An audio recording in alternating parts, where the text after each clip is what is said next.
talk, Moonword talk, Moonword talk, Moonword talk, Moonword talk. Yeah, we be the truth, be that light in the dark. Welcome back to another episode of Moonword Podcast, the podcast that brings you inspiration, motivation, and real life strategy to help you level up in daily life activity. I'm the host, the Beetle, aka Mr. Consistency. And today's episode is this type of the episode whereby you need to pause and think when those people that are meant to protect we, the citizens, are doing opposite, killing, brutalizing its citizens for no reason. You know that this is not just a small thing, it's a very, very big cause for alarm.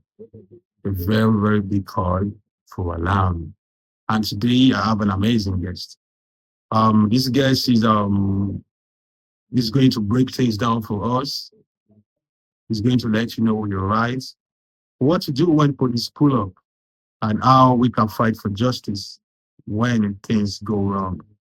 And before we dive deep, let's face this truth. These deaths, they are not rare. Let's talk about numbers and real name. You know, I love numbers. I love facts and I love stats. In the past few years, hundreds of Nigerians has been killed by the same people meant to protect them. They have been killed by the same people meant to protect them. According to the Amnesty International, over 10,000 people have died in the police custody since the year 2011. Over 10,000 Nigeria has died. In just 2 years, more than 848 people were killed by the security force across the whole country. These are not just numbers, they are people with names and story. Shima Ikwando, tortured by a police officer in Port Harcourt, 2019. Tina Ezekiel, a 17-year-old shot by a police officer in Lagos, 2020. Bolale Kolade Johnson, killed by a street bullet during a police raid in Lagos, 2019. Bolale Rahim, the pregnant lawyer, shot on Christmas Day by a police officer, 2022. My condolences to everyone that have lost their loved ones through to police brutality. And now, the boy at Ibadan. No protest, no crime, just another name added to the list. And the thing I'm trying to say is that there are still more to be added if care is not taken. That is why you all need orientation. I also need orientation. We need to know better. How can we navigate ourselves through this type of situation anytime we find ourselves in that? That is why I have an amazing guest in the studio to help us break everything down in a practical form so that you can follow it step by step in order to navigate anytime we find ourselves in that type of scenario. Let's welcome our guest to the show. Good morning, everybody. My name is Mr. Olanipekun. I'm a legal practitioner licensed to practice in Nigeria, and I'm also the principal partner of Primary Solicitors Lagos. Thank you very much. That's amazing. That's amazing, Mr. Olanipekun. Welcome to the show, Mr. Olanipekun. Thank you. People begin to have a little bit of trust in that, ensuring that the unprofessionalism of police officers is curtailed. One, you can report to the NPFCRU. That's number one. So you can report to the state. Well, thank you very much. First of all, I strongly believe that the death of that young boy who was going to write WAEC was avoidable. It was a death that I felt was one too many and could have been prevented. I just feel that how long as a nation are we going to continue to overlook the excessiveness and the unprofessionalism of few police officers in the Nigerian police force?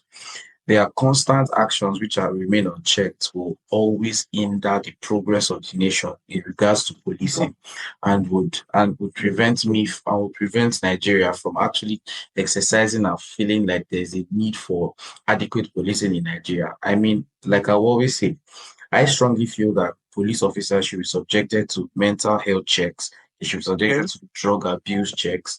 And they should Okay. also be made to take examinations in order to ensure that they really understand the core ethos of the profession they practice. Because a lot of them don't even remember what they were taught. Because in a situation like that, where you have people going to write an exam and the man, in a bid to beat traffic and make it up in time for his son's Okay. work examinations, he took a one way. And in his later interview, where he said he was seeking justice for his child, it was later discovered that his only offense was the one way. The reasonable presumption that the policeman could have had that it was a kidnapping attempt or something was eroded by the man's statement saying that the police had earlier come to him and stood by his car to inform him about his one-way infraction. So which Okay. means that police had prior knowledge about what he was doing, what he was aiming for, the contents of the car, etc. And there was no justifiable reason for the death of that young boy. So I strongly believe that even though I was saddened by the event, I feel that it was one death too many and a stop should be put to it. And if nothing is done, we are going to have another schoolboy. It may be a schoolboy going to write down today. Tomorrow, it could be another person walking on the road. I mean, look at NSAS. What was the thing that broke the camel's back? It was a boy who was standing afar off. I'm trying to remember his name. The name fails me right now. He was standing in the Ogbomoso. They were protesting against police brutality. And a Okay. boy who was just observing from far off was shot. He was hit by a stray bullet and he died. Now imagine, he wasn't protesting. He was just a bystander and he wasn't even close to the protest because later pictures showed that the boy was even so far back from the protest. But because the Mm. policemen were unprofessionally shooting live ammunition to disperse protesters, a stray bullet went to hit an innocent bystander who even knew nothing about the protest. What happened to that policeman till today? Nothing.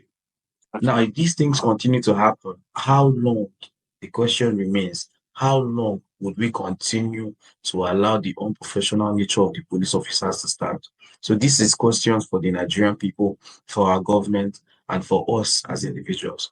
Thank you very much. That's amazing, Mr. Olanipekun.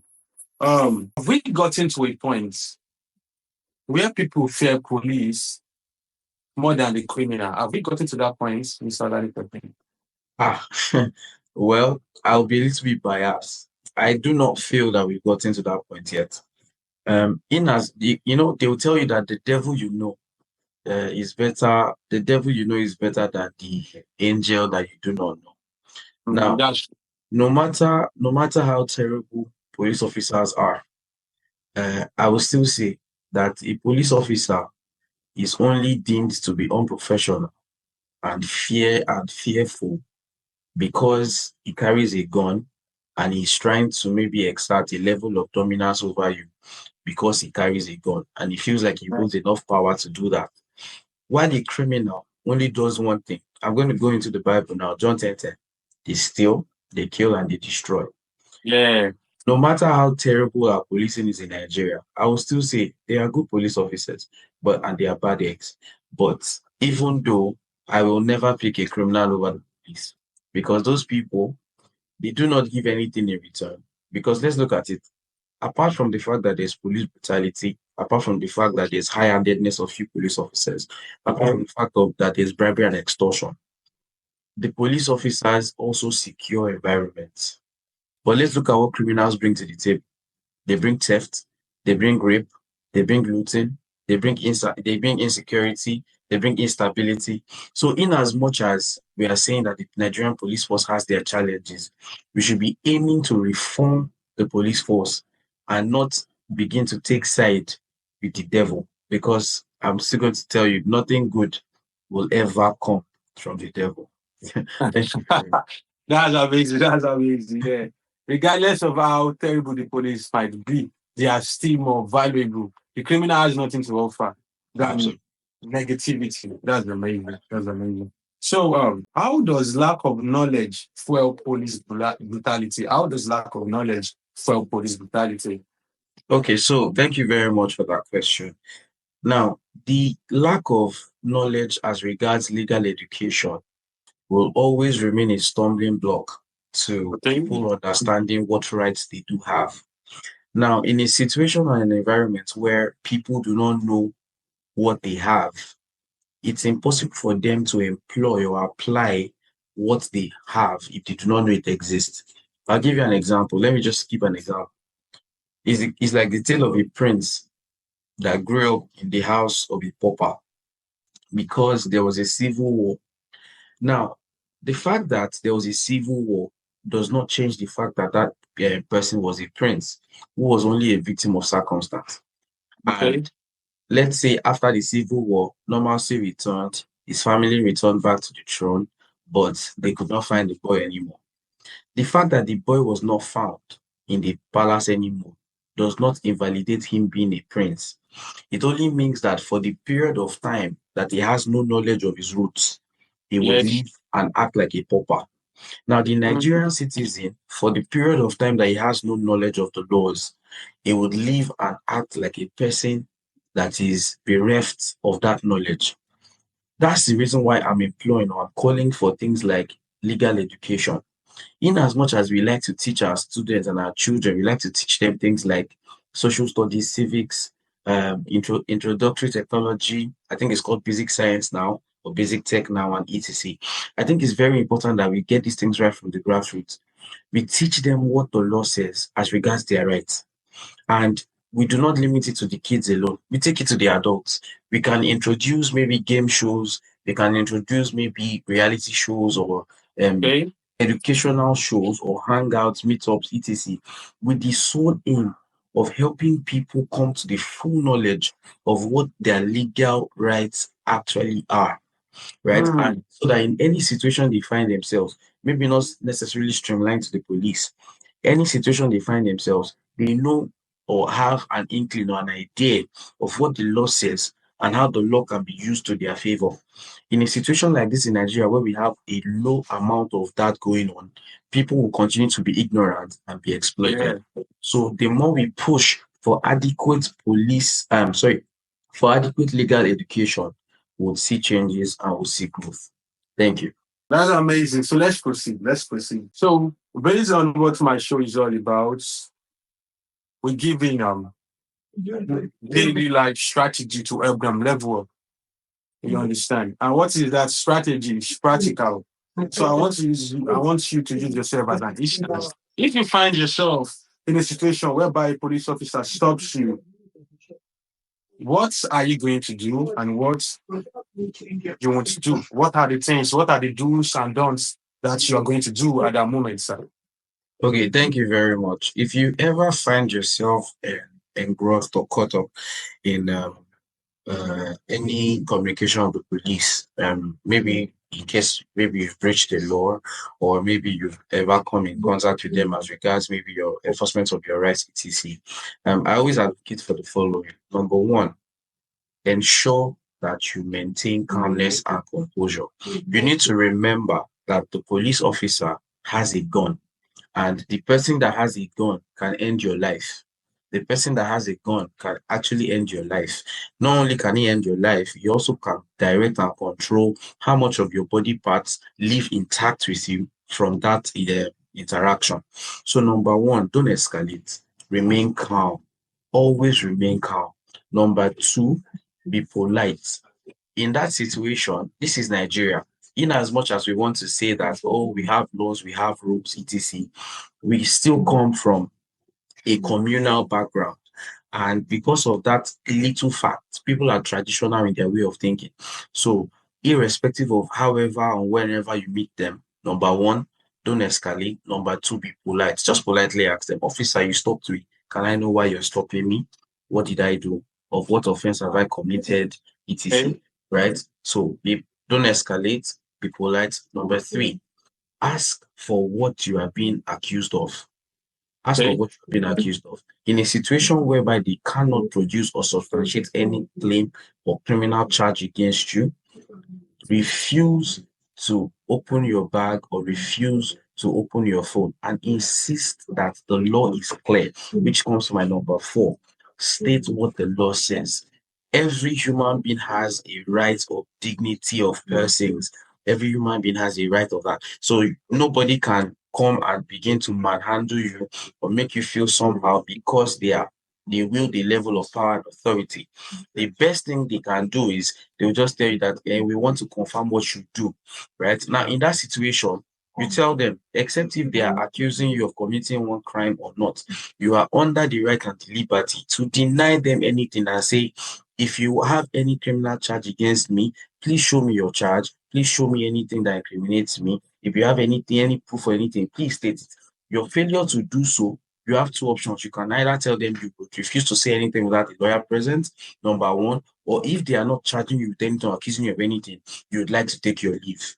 Do you understand? So number one, don't escalate. Number two, be polite. Number three, ask for what you've done. If they can't substantiate, number four, tell them what the law says. And number five, take your leave. In that kind of situation, you discover that you have little to less infraction because they would know that you are not a prey or an easy meat for them to feed on. Now, in this kind of situation, you see them that immediately they'll be signaling to each other that this guy, this one, this one, this one. But irrespective, just ensure that you follow these guidelines and you see less escalation into issues. Now, in a situation whereby you meet a police officer on the road and he's telling you that you're a Yahoo boy and you are not, you ask him for proof. Ask him, Oga, you're calling me that substantiate your proof. What claim do you have? If he tells you that until you open your phone, tell him you have no right to check my phone or open my phone. If you cannot substantiate your claim that I'm a Yahoo boy, then you have nothing on me. If you cannot provide maybe a warrant, or if you cannot provide me a charge, then that means you have nothing on me. And in that kind of situation, politely refuse and resist and say you are not going to do anything they say unless they can substantiate their claim against you. In most cases, they have no claim. So once that is done, you see that maybe they would either come down in their tension or not. Now, in a situation whereby they refuse to come down in their tension, it's easy. Ask for their supervising officer. Normally, when the police move, they do not move like ships without a shepherd.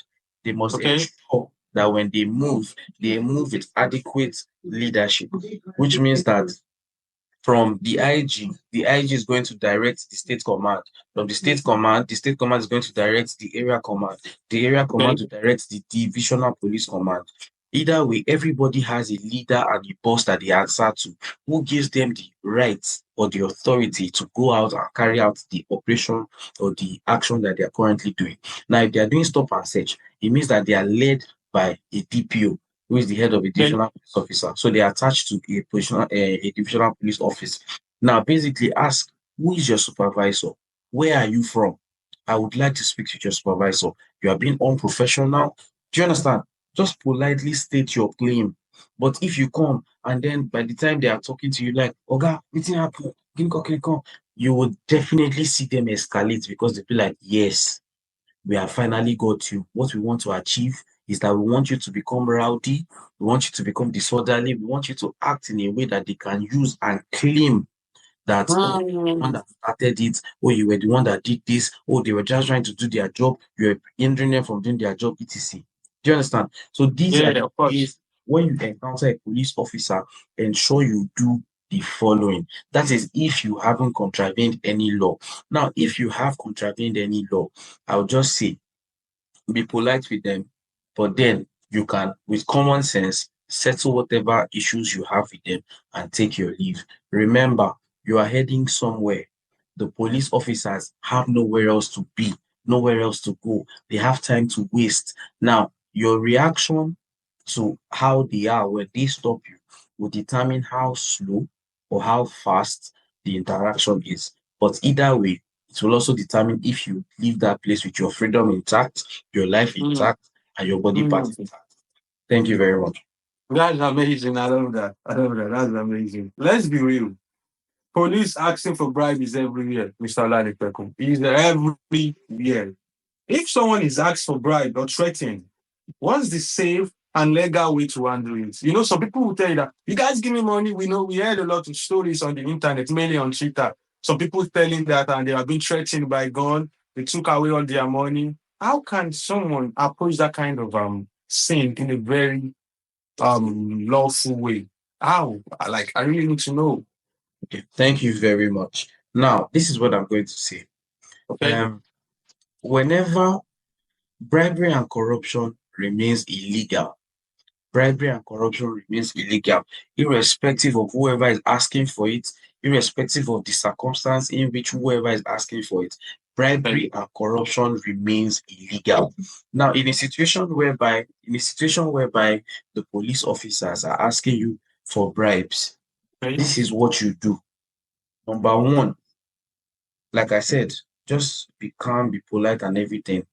Refuse. Refuse to pay bribes. Now, if they go further to threaten you, can you hear me? Of course, yeah, I can hear you. Of course, yeah. Okay, fantastic. Now, refuse to pay bribes. Refuse it immediately. Let them know that you will not pay any bribe to anybody. Now, if they now begin to threaten you or they begin to try and force you, the best thing you can do is put on your thinking cap for the next steps you want to take. Number one, study your environment. Be on the lookout for things like plate numbers. Be on the lookout for things like plate numbers, police numbers on their shirt. Be on the lookout for even if it looks like they don't have plate numbers or police numbers on their cars. Their cars are usually numbered. You may see something like NPF 04. So maybe in their stream of cars in that attached to that police division, they have like maybe 4 or 5 cars. So you have NPF 01, you have NPF 02, something like that. But just be on the lookout for basic things that can identify the people that you have met at that particular scenario. That is one. Number two, if they try and maybe force you to take out your money, take out anything, like I said, you can just turn it to a joke. Put on your thinking cap, turn it to a joke. Just say, big man, how far? A guy like you, or that kind of thing. And I really need help or police officers. Okay, you go like give me your number, or go with be your name. Put on your thinking cap, extract as much information as you can from them. Do you understand? Extract as much information as you can from them.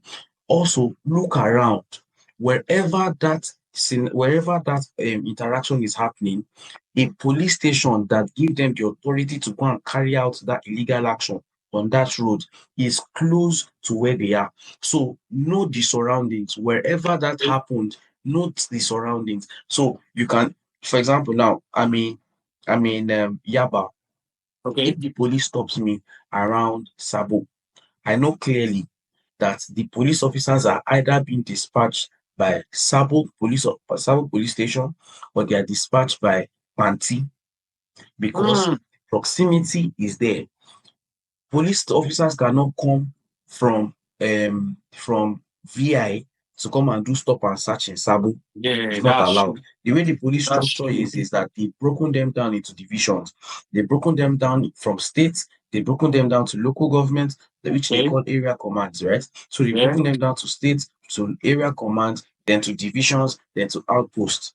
Either way, a police officer cannot operate outside where he has been posted to. So if a police officer has been posted to, let's say Yaba, the police officer cannot go and function in VI without first of all seeking the authority of the Maroko police station, or the Zone 2 police station, or the police station at Babbage. Do you get what I'm saying? Yes, of course. Put on your thinking cap, extract as much information as you can from your surroundings, extract as much information as you can from the interaction itself.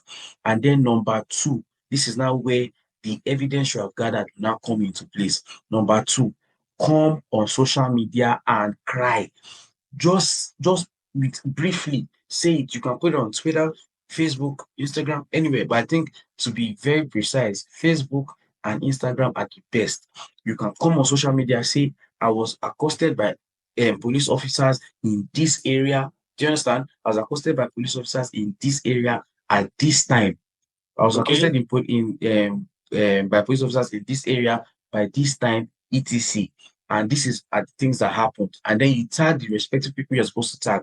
E.g., you tag Ademoyu Adejobi, who is the first PRO. You tag people like, if it's in Lagos, you can tag people like Ben Ondeyin, who is the PRO for Lagos. And then you can tag what we call the MPFCRU.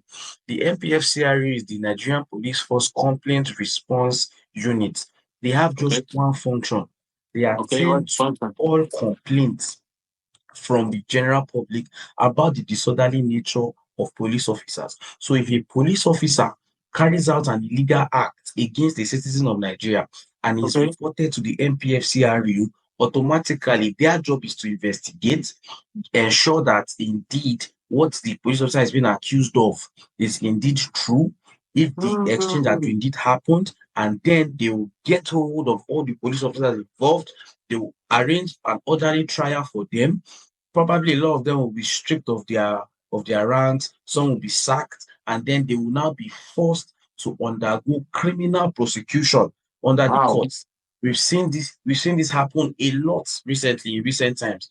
But that's because people have not only used their thinking caps in interactions, they proceeded to report on social media. Number three, you can also report to the MPFCRU. They are on Twitter, they are on Facebook, they are on Instagram, they are on other platforms. They are also they also have WhatsApp numbers and phone numbers you can reach out to. So just Mm. basically go online, go on Facebook, on social media, sorry, and look out for MPFCRU. Or you can just say Nigerian Police Force Complaints Response Units. Indeed. They are everywhere. Now, also, if you go to all the if you go on social media, especially on Twitter, you'll discover that all the force police PROs, all the police PROs, they call themselves PPROs, attached, attached to their profiles. You have the numbers of DPOs, you have the Okay. numbers of complaint response units offices, you Okay. have their numbers attached in their social media account. So That's you can do amazing. your best to reach out to them, and you see that they are going to resolve it, and they will get things done and sorted for you once and for all. And number five and number six, you can report to a human rights organization. The human Okay. rights organization look out for your interest. They would approach every stakeholder in the police sector to ensure that your rights are well catered to and taken care of. And finally, you can brief a lawyer. You can brief a lawyer to ensure that he writes letters of petition, letters of demand to every appropriate quarters, demanding justice for it. Thank you very much. Guys, this is amazing. This is amazing. This is the right orientation I'm talking about. Because after this podcast comes out, a lot of people are going to take bold step to do the needful. This is amazing. Um, what if what if I see someone being brutalized, being harassed by a police officer? Can I record it? Can I report it? And if I report it, am I being protected if I do so? Thank you very much. Yes, you can record. And I can boldly tell you that except in few restricted areas, you are allowed to record your surroundings, you're allowed to record altercations, etc.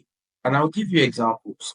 Okay. For Yes. example, at the airport, they will tell you that you're not allowed to record. And it's very easy. The reason why they don't want people to record at the airport is because they want to protect the identity and sanctity of people doing business with airlines coming in and out of Nigeria, so they don't feel Okay. scared and they don't feel like people are monitoring them, etc. So, and then places like you go to Aso Rock, they will tell you that okay, you need to get approval to record, etc. But on the main road, when you meet police officers misbehaving, please record them. You can either record them by your metal glasses, or maybe you can discreetly take out your phone and record them. And if you have been the person that is a victim of the assault, you can pick out your phone and begin to record them, which I actually advocate for. Because I had a scenario Okay. whereby police stopped a young boy that was going to a club. And because this boy just Uber, he was closing and he had a client that was in a club and he wanted to quickly take the client service, serve the client and then retire for the day. And he met police officers. He met police officers. I think he said he met them around that bar beach, that VI. If you're familiar with that bar Okay. beach side, he met them there, and they just told him that, oh, what does he do? He said he does Uber. Okay, you do Uber. Okay, we want to search your car. And he said, why would you search my car? Did you see anything inside the car that's suspicious or anything? They're like, no, they just routine search and all. They said, okay. So he said, okay, no problem, that they can proceed to search. So he came down, he took his phone and he was recording them. I'm still going to go to something about searches, but please, Okay. let me just quickly say this story. So he took What's out, that? Go ahead. began to record them. He began to record them as he searched. Now, in the course of his taking out and recording them, he was able to record them, but at that point, he wasn't suspicious because when he was recording them, he just recorded them just for maybe to like put pressure on them so that they will also know that okay, he's watching them, they cannot misbehave. But he said, as if they told him, oh, there's no problem, there's no issue, you can leave. But he said he just felt something was strange about his vehicle when he was leaving. So he said by the moment he was approaching, I think they call that place IMB. Is it IMB or that Eco Atlantic? If you're going from Bar Beach, if you're going towards Eco Hotel. So he said Okay. he just felt that something was strange. So he stopped at that free trade zone, that Lekki Eco Atlantic. So he stopped there. When he stopped there, he said he just felt this urge to check his car. Apparently, the police officers had inserted weed. They had inserted cannabis into his car. And when they hid it, was in a place you would naturally not be suspicious of. The police officers had inserted the weed, Okay. let me just call it the substance. They had inserted it around the seat belt part of the front seat passenger. You know that if you look into a car, the seat belt Okay. is lined up. Is lined up with the seat belt seems like it's lined up with the edge of the car, right? Yes, So of course. There. they put it around that place. So it's a place that you would naturally not be suspicious Yes, of, or you would naturally not yeah. think or look at, right? But it was there. So according to him, he said he felt, let me just look around and let me just be sure that nothing happened with my car. So he said it was at that moment, he said it was at that moment that he said that he was going to just look around the car, that he now said, what's this? This thing is looking funny. So he just shook the bolt around the seat belt area. That's when he brought it out. He said as he brought it out, he threw it away. He said as he brought it out, he threw it away. Now, when he threw it away, as he was approaching that Eco Hotel, sorry, you know that Kuramo Towers, the Kuramo Yes, of course. Towers. Yeah, I know you. As he was approaching Kuramo Towers, he met another police checkpoint. When he met the other police checkpoint, those police officers, guess the first place they went to search? Yeah. That seatbelt set. Ah, these people are very dirty. The first place they went to search was that seatbelt area. Now, when they searched that seatbelt area, they didn't see anything. You know what he said to them? He was telling me, he said, Dilo, you know what I told them? I told them, you would look and look, you will never see. And they were like, what do you think we are looking for? He said, what you people are looking for is also what he's looking for now, that whenever they are done, whenever they see anything, they should let him know. So that was how he was able to escape that situation. Now, we have a law called ACJA and ACJL, Administration What do of you call it? ACJA, ACJA, and ACJL. Now, the ACJL is the criminal law that guides Lagos State and few other states. That's why it's called ACJL. It's called the Administration of Criminal Justice Law, right? And we have the Administration of Criminal Justice Act, right? So basically, the duties of those laws is to ensure that the in the prosecution of criminal justice, that the rights of people are well protected and done in line Okay. with the Constitution, right? Now, under it, we have something called searches. Searches is well stated. Now, during it states when searches can be conducted and what should happen when searches are being conducted, right? And it Yeah. provides that the only time the police or any security agency is allowed to conduct a search without a warrant is when there is either crime going on or Okay. there is a reasonable suspicion of a crime either about to happen, either currently happening, or had Happening. happened before. Do you Okay. understand? So Yeah, it of course. Yeah. clearly states what searches without a warrant can be allowed, when searches without a warrant can be done. Now, if this situation is not present, the police require at all time, they require warrants to search anything or any property belonging to a person. Okay. Okay. Okay, So that's fine. your car is a property belonging to you. Your phone is your property. Your bag is your property. If the police are saying they want to search any of those things, they show you a warrant, they show you all these things in order to be able to do that. Without that, any search is unlawful. And if they cannot substantiate any activity of crime, whether past, present, or future, within that, within your car, within your bag, you understand? If they cannot prove any of those, they are not allowed to do or proceed with any search. And then while they are searching, before they search, it is also within this law that before they search, they must be searched. Before a They police, must be searched. Before yes, they search. they must be searched. So they must submit themselves to be searched before they can carry out the search. And the reason is simple. We don't want you to put anything that was not there. That is one. And two, we want to ensure that there is fairness in the conduct of your search, right? And then if it is a human being they want to search, the law is clear. Each gender searches each gender except it is waived. So if you want to search a woman, it must be a female that will search a woman. If you want to search a man, it's a man that will search a man, except you waive it.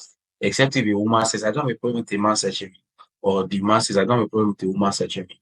But searches are gender specific. Right? So these are the things that happen as regards searches, etc. I hope I've been able to answer all those questions for you. Of course, yeah. So but you haven't answered some things there. You know, we were talking about can I record? Can I report it? And will I be protected if I do? Okay. So let me answer that. Can you record? Yes. I know that there was a reason why I moved into searches. Can you record? Yes. Are you protected? Hell yes. YES? Yes. Can you record? Yes. Are you protected? Yes. Can you report? Yes. I earlier mentioned the Nigerian Police Force Complaint Response Unit. Yes, Yeah. you can report to them. You can. Okay, so let me just call a line of reporting for the police. Now, the police is divided into, we have the federal, we have the Okay. federal command, which is governed by the IG, FCID, etc. You have the federal command. You have the state command, which is governed by a commissioner of police. You have the area command, which is governed by an area commander. And you have Okay. the divisional police command, which is governed by a DPO. And you have outpost, which is governed by probably anybody assigned to that outpost by either the state or area command, right? Now, whenever you are making your reporting, if you say, okay, you don't want to report, or maybe you don't have knowledge of the NPFCRA, you can proceed to report at the nearest divisional police headquarters. You find your way to there and you tell them, I would like to report a case of unprofessionalism of the officers around A, B, C, and D. Now, if you feel like you will not get justice, proceed to the state command. Google is your friend. You type on Google location of area command in Lagos, they will show you. Location of area command in Oyo State, they will show you. Location of area command in Abuja, they will show you. It's online. All these things are online and everywhere. If you do not feel that you are going to get adequate support or assistance at the the area command, you proceed to the state commission. You proceed to the state command, which is headed by the commissioner of police. From there, you can proceed as far as the IG. You can even proceed as far as the police service commission. The police service commission are responsible for a few things. Number one, they're responsible for training and recruitment of police officers. Number two, they're responsible for promotion of police officers, right? And number three, they are responsible for the welfare of police officers. Now, in a situation whereby a police officer has breached these laws and has found a way to make life miserable for someone through his unprofessionalism, you can report them to the Police Service Commission. You can report them to the Police Service Commission. So I'm just trying to show you that the police is not a god of their own. They do not work as an island. There are levels and lines of reporting, and there is no limit to how far you can go in reporting the activities of unprofessional police officers. I hope this is clear. This is very clear. That is amazing. So now I want to move to the families. For the family who've lost people like the boy in Ibadan, what legal step can they take? Good. Is there a real path to justice? Is there any real path to justice, Mr. Olanipekun? Good. Thank you very much for that beautiful question. Yes. Like I said in my previous answers, there are real paths to justice. Number one, you can report to the NPFCRA, the Nigerian Police Force Complaint Response Unit. They are very active and they work 24/7. And without the shadow of the doubt, this is one innovation that has made people begin to have a little bit of trust in that, ensuring that the unprofessionalism of police officers is curtailed. One, you can report to the NPFCRU. That's number one. So you can report to the state or the federal commands of the police, of the Nigerian Police Force, in order to get justice. That's two. Three, you can report to a human rights organization. The human rights organizations are littered and scattered everywhere in Nigeria. So you can report to them and they know the steps to take in order to ensure you get justice. And four, you can get a lawyer. You can get a lawyer. The lawyer would help you out in ensuring that your rights are protected, and if you've lost a loved one, that you get justice for that loved one. Please, I would like to say something now. The hands of justice may appear slow, but if there is one thing about justice, it will always come. I'm going to repeat that. The hands of justice may appear slow, it will always come. So please, it pays you to either pick any of the four steps I've given to approach getting the rights of your deceased colleague or sibling sorted and enforced than you taking laws into your hands. You do not need to become a vigilante, because the law may provide you a defense of maybe insanity, provocation, right, in order to be able to escape the punishment for being a vigilante, or maybe reprisal attacks or jungle justice. But please, not throw your life away when mechanisms have been provided and put in place in order to remedy the unprofessional acts done by police officers. I would say I bear with you. I feel your pain. I know what it means like to lose a loved one. But please, let's take the law and allow the law run its course so that we can get equitable justice. Thank you very much. That's amazing. So, as a lawyer, what do you think? Like, what do you honestly think needs to change in the Nigeria police system to stop all this atrocity? Thank you very much. I remember that when we earlier started, I mentioned that police officers should be subjected to mental health checks. You said that. A lot of police officers are not mentally all right. They are not stable. If we are being honest, it's a very tough job and they are not stable. So we need to subject them to mental health checks. So a lot of police officers are currently on drugs and alcohol. This should not be. If a police officer is riddled with alcoholism and the abuse of substances, how can that police officer effectively discharge his duty well and clearly? So subject them to periodic tests, subject them to mental health checks. Number three, police officers need to be periodically examined to ensure that they know what the policing in Nigeria entails. If they still are in line with the integrity that they are supposed to uphold in the dispatch of their duties. These are the things that they need to be checked on. A complete reform of the police force is imminent and necessary. At this point, it's something that is non-negotiable. Most people say that, oh, the lowest ranking police officer is paid 40 something thousand naira. But are you also aware that by the time the current president came into power, one of the things he did was um, he ensured that the minimum wage scheme was agreed upon and it began to take off. So, which means that currently, even though it's not enough, but police officers who used to earn 40,000 naira because they are the lowest ranked police officers, they currently don't earn that anymore. They earn higher. It may not be enough, right? But it's a motivation and a start. However, Yeah, that's true. I strongly believe that our security agencies should be among the highest paid in Nigeria, not even necessarily politicians. I feel the people who hold sway in terms of important decisions in Nigeria, people like teachers, people like our Yeah. security agencies, they should be well paid. Pay them well so they discharge their job well. Because if you pay a person well, he doesn't have need to steal. And if he does steal and collect bribes, we do know that he's a greedy person and should be faced with the law for his greediness. So a complete reform, I think, is the best thing that they need. A complete reform is what they need. Thank you. That's amazing. That's amazing. So can platform like mine, just like Moonword Podcast or youth movements like those NSAS really make a difference?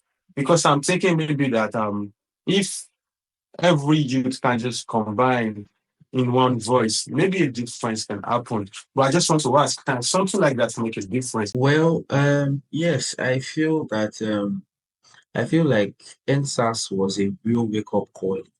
And there's when I remember when we joined the NSAS back then, or when NSAS really became a movement, and a lot of our parents were very averse because they were feeling like maybe these people will shoot at us and all, but they were overwhelmed. Let's be honest, you cannot kill the idea of whose time has come. That is one. And two, you cannot kill a people that are united in vision and purpose. NSAS saw a unity of all tribes, all religions, all shapes, all colors, all races, all sizes. Everybody came together and said, even the funniest thing is some people were not even victims of police brutality. But because they know people that have been victims, or because they've heard about what police brutality looks like, and they said, I will not wait till this thing comes to me before I start and speak up against it. That was what made them join the movement of NSAS. And I feel I'm still going to say it. I've said this before. I'm not, you can call me a prophet, you can call me whatever. But I feel like if the EFCC and other security agencies in Nigeria did not learn from 2020, they would learn from subsequent years because NSAS was a start. It was not an end. The more people continue to feel like they do not have a voice or they do not have rights or their rights are being taken away from them forcefully, eventually they are bound to say no. Eventually they are bound to rise up together as one and say no. So I would gladly say that the podcasts like yours are doing a very wonderful job in educating the Nigerian populace and opening the hearts and minds of youths and various listeners to the concept of what their rights are, opening their to what their freedoms are, what they can do in situations, and also providing them platforms for help. So these things are very important in what I've been saying all along. We need more people like you to come out to give people an avenue, let people know that okay, I may not know anybody, but I know Moonword Podcast. Moonword Podcast seems like they know what they are doing. Hello, can I reach out to them? Please, I need your help. I've been a victim of some A, B, C, and D. And Moonword Podcast can use their influence to also reach out and help them get solutions. Right? Exactly. There's this guy on social media, I think it's called Objective Media, something like that. His own decision is that he just goes around to ensure that he prevents LASMA and police officers from extorting people through traffic infringements. So if you notice in Lagos, there are a lot of places that they just suddenly turn to one way.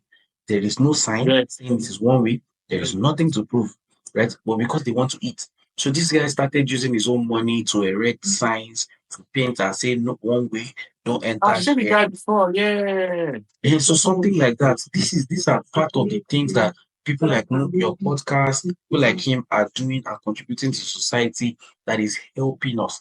So please keep up the good work and please understand that you matter and the work you are doing does matter. Thank you. Thank you so much, Mr. Olanipekun. So now, if you had 60 seconds to talk to every Nigerian youth listening right now, not as a lawyer, but as someone who believes this country can heal, what would you say, Mr. Olanipekun? I would say this. Dear Nigerian youth or dearest Nigerian listening to this, Nigeria was once a great nation. Nigeria was once better. This is not the end of Nigeria. This is just the beginning. I do believe that Nigeria is currently undergoing a stage or a phase where people who are necessarily entitled to things allowed themselves to fall into the traps of people who knew those things and wanted to exploit them, but no more.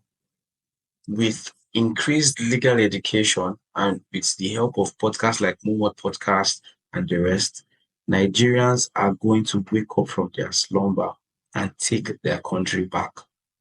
My advice, take your country back. You are not a beaten people. You are not a defeated people. And the Nigerian spirit is an undying and relentless spirit. So please wake up. Take your country back. You've not lost because you are not dead. You have life. You have hope. You can go again. So stand up, go again, take your country back, take your life back, and keep going forward. Thank you very much. Thank you so much, Mr. Olanipekun, for coming through, for breaking everything down in a practical way. Big shout out to you, Mr. Olanipekun. And tell a friend to tell a friend. Moonword Podcast is here to stay for a very, very long time. Until the next time. God bless. Moonword talk. Moonword talk. Moonword talk. Moonword talk. Moonword talk. Moonword talk. Moonword talk. Yeah, we be the truth. Be that light in the dark. Let the vibe come through. Growth mindset, mind check. Yeah, we break the mold. Had to hustle, build the struggle. Turn that pain into gold. Episode done, but the grind don't stop. Scraps in, tapping. Let's rise to the top.